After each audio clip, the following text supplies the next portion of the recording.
Hi, I'm Nidhi Shetty and I'm 25 years old. I'm from Mumbai, that's in India, and I'm a nutritionist by profession, and I was previously employed with Nestle as a infant nutrition delegate, and currently I'm a homemaker because I recently got married.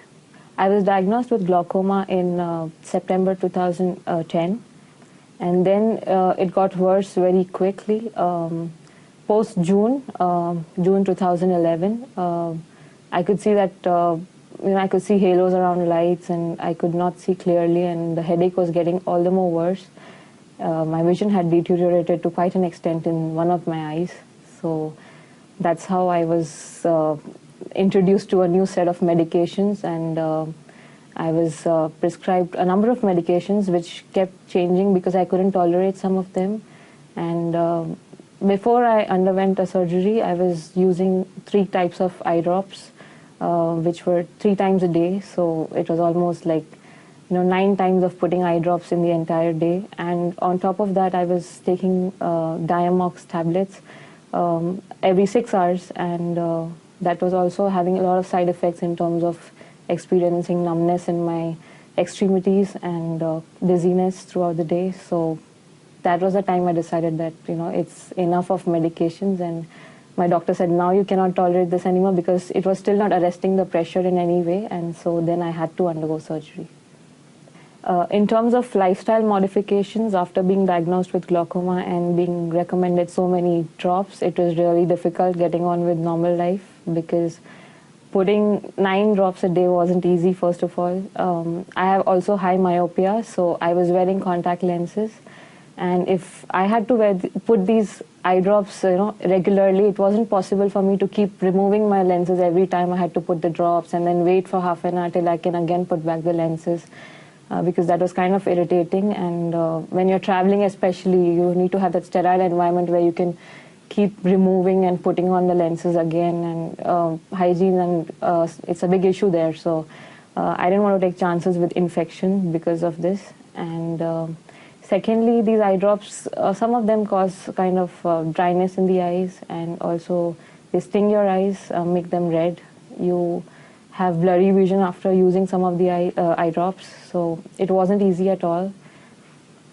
After monitoring my intraocular pressure and seeing that the eye drops were not working, and even the tablets were not working for that matter, and my pressure was in the high 40s, which was crazy, absolutely crazy, and I could experience crazy headaches throughout the day, and it was blurry vision and really bad. And the doctor was really freaked out, my doctor in India, and he told me, it's high time you undergo a surgery. I don't want you wasting even one more day, because even the field of vision tests were not so good, and it showed significant loss of vision in the right eye.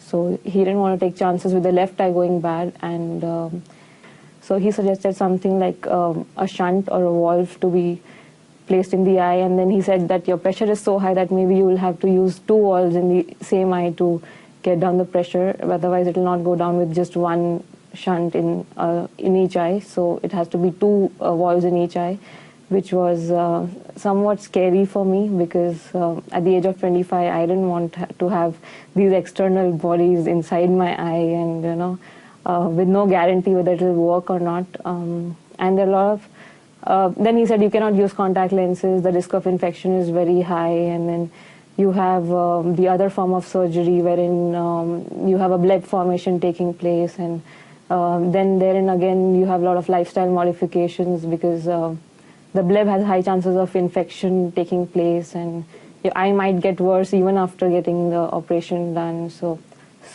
I just Googled new treatment for glaucoma, and coincidentally, I came across Dr. Richardson's website, because I think he has a website with the same name, and that was my key search words in Google. So I came across his website, and so I got back to Dr. David Richardson with all my set of questions, and almost literally every day I was asking him around 5 to 10 questions, and he got back to me with the answer for each and every question I asked him.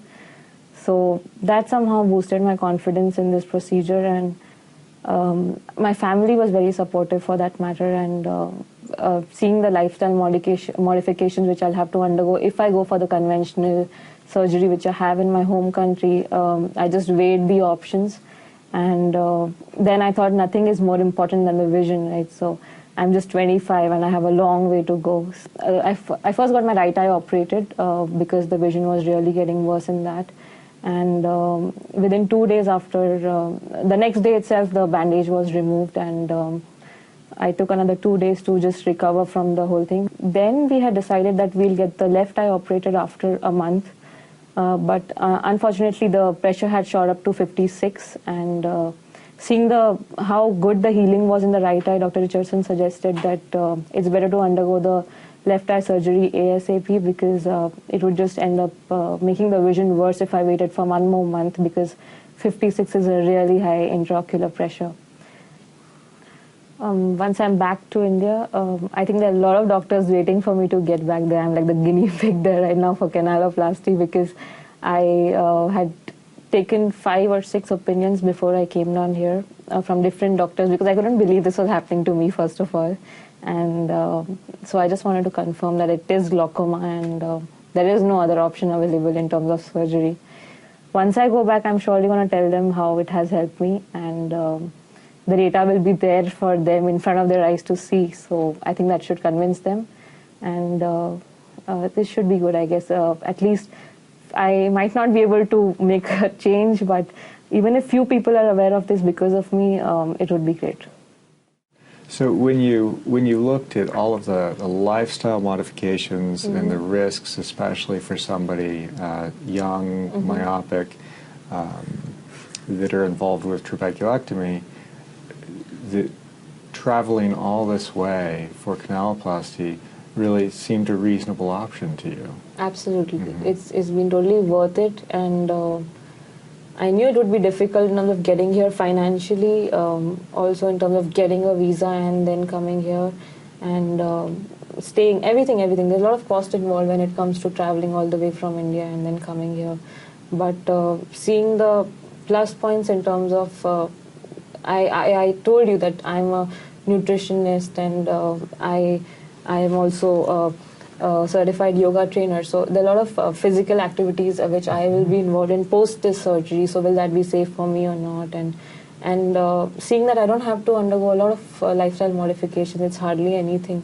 I think it's totally worth it, and I don't regret the decision of coming here and getting the surgery done at all. I'm totally very happy with it. Wow. Do you have anything that you would say to patients living here in America who are considering their surgical options for glaucoma? I would tell them that you're really lucky. You have the doctors here who are able to do this, and there are doctors in India who want to do this, but probably they don't have the knowledge about it till now, or they have not been able to take out the time. I don't know what's the reason. But if you have the option here, I think you should totally consider doing it, because everybody is not so lucky. So I would totally recommend this.